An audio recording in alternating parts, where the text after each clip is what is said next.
Craig Smith, a well-known meteorologist for ABC 15, had been forecasting the weather in Arizona for over 20 years. On a fateful day in 2005, Craig was delivering his usual live broadcast when an unexpected series of thunderstorms swept through the state. What began as a routine report turned eerie when the satellite feed began to flicker.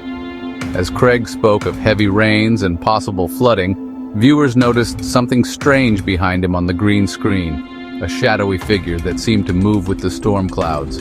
As the weather worsened, so did the entity's presence, becoming clearer with every passing second. Suddenly, Craig began to stutter, his body stiffening as if paralyzed. The figure behind him lunged forward, and the cameras cut to black. The station issued an emergency response, only to find Craig dead at his desk. The coroner's report cited a heart attack, but footage later recovered from the control room revealed the true horror. The shadowy figure had reached out, merging with Craig's body moments before his death. Years later, every time a severe storm hits Arizona, local viewers claim to see Craig's ghostly silhouette reporting once again, his spectral voice faintly whispering warnings of a storm that never ends. In 1974, Christine Chubbuck, a reporter for WXLT-TV in Sarasota, Florida, made headlines for reasons no one could have anticipated. During a live broadcast, she calmly announced, "In keeping with Channel 40's policy of bringing you the latest in blood and guts, you're going to see another first: attempted suicide." With that, she drew a revolver and shot herself on air. What the world didn't know was that Christine had been researching a series of mysterious deaths linked to her network. Each previous victim had complained of hearing voices, seeing strange visions of themselves in grainy, static-filled broadcasts, even when they weren't on air. Christine had become obsessed with finding the cause of these hauntings, delving deep into the station's archives.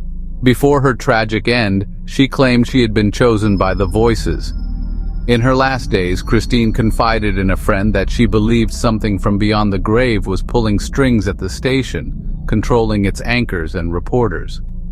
To this day, workers at WXLT report strange occurrences: cameras turning on by themselves, unexplained whispers on the airwaves, and the faint, disembodied voice of Christine Chubbuck warning them of the curse that continues to claim lives at the station. In the 1980s, a live news broadcast at a local Channel 13 station in Chicago was interrupted by a figure wearing a bizarre mask that resembled an eerie, twisted version of a well-known cartoon character. Known as the Max Headroom incident, the mysterious hijacker never revealed their identity and was never caught. But those who were present at the station that night knew something far more sinister was behind the mask. As the intruder appeared on screen, the temperature in the control room reportedly dropped several degrees, and static crackled with voices that shouldn't have been there. The lights flickered, and crew members swore they saw shadowy figures standing behind them, watching from darkened corners. Over the next several weeks, Channel 13 was plagued by a series of bizarre technical failures and inexplicable accidents. One of the station's veteran anchors, Charlie Burns, fell to his death after supposedly losing balance on a simple set of stairs, a fall that shouldn't have been fatal. Witnesses claim he looked panicked, as if trying to run from something invisible.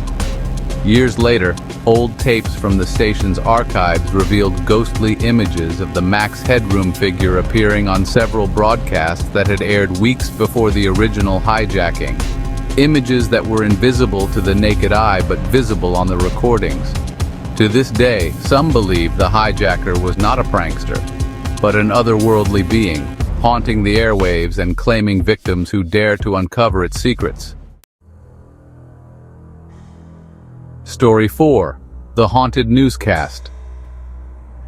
In 1991, while covering the Gulf War, a British journalist named Robert Watkins was reporting live from the field when something strange occurred. During a routine broadcast, as bombs exploded in the background, Robert's voice suddenly distorted. The screen flickered, and for a brief moment, viewers reported seeing images of people from another time. ghostly soldiers in World War I uniforms, seemingly walking through the modern battlefield. Robert stumbled mid-sentence, clutching his head as though in pain, muttering about hearing voices and seeing the dead coming through the smoke. The feed abruptly cut off, and Robert was never seen on air again. Local legends among his colleagues state that Robert had become fixated on the concept of war and death, claiming that the souls of those who died in battle lingered in the shadows of modern warfare. His camera crew claimed they heard whispers, saw strange figures on the horizon that disappeared the moment they looked closer. Shortly after his disappearance, several members of his crew died under mysterious circumstances, one in a car crash, another in a drowning incident where no water was present at the scene.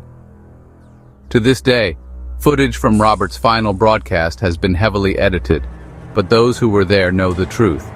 Something from the past had crossed over into the present, drawn by the chaos of war.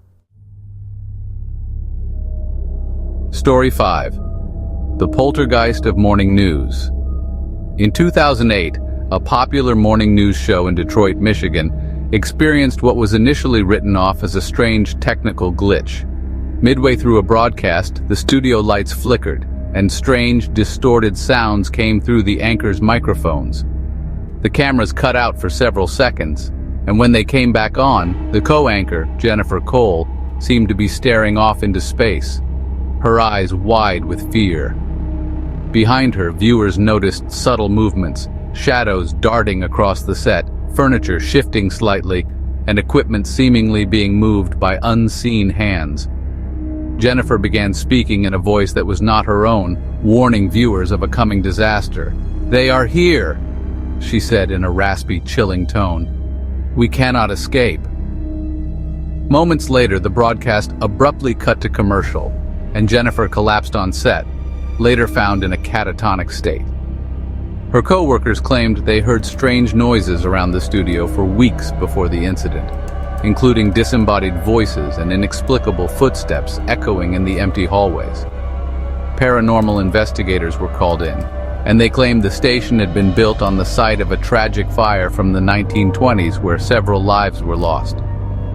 Though the station tried to move past the event, viewers occasionally report seeing brief, ghostly flashes of Jennifer's terrified face during broadcasts, her warnings still haunting the airwaves.